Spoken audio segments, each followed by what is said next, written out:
Today I want to talk with you about indoctrination, about brainwashing, especially about brainwashing of your kids and the extent to which the brainwashing can bring them.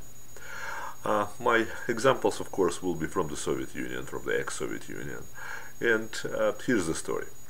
About 100 years ago, in 1918, 1 year after the Great October Socialistic Revolution, the Revolutionary Guard and the workers that were making revolution suddenly realized that while they were making revolution, no one was doing anything, and there is no bread anymore and no food anymore in the big cities.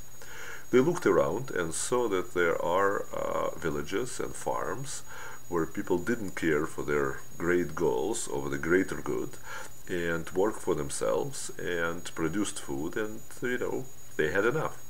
So the big socialistic government decided that this is where they will take food. They didn't want to buy it, they didn't want to borrow, they wanted to take it. That's exactly what socialists do. They go where the food or the money is, take it, and then distribute among those that support them. So the government issued a decree about farmers having to give bigger part, or practically everything that they produced, to the Revolutionary Guard, and a lot of soldiers and KGB and guards were sent to villages to take the food. In the places where farmers didn't want to give, they were killed and food was taken.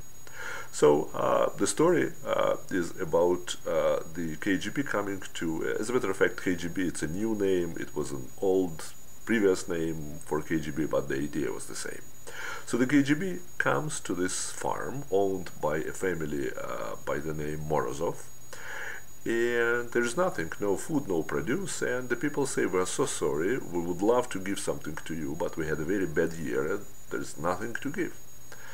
Their son, Pavlik Morozov, who already for a year was under heavy indoctrination by the Soviet teachers, and who was told many times that good of the country is much more important than good of one family, goes to the head of the KGB and says that he will show where his family is hiding the food, the fruits of their labor. His father, his mother, two sisters and uncle were shot because they didn't want to share, and he instantly became the hero of the motherland. And when I was at school, at the school book for the first year of every Soviet child, you could see in the beginning the portrait of Pavlik Morozov, where we were told the story and repeatedly told by our teachers that all of us supposed to strive to be like Pavlik Morozov, the real hero of the Soviet Union.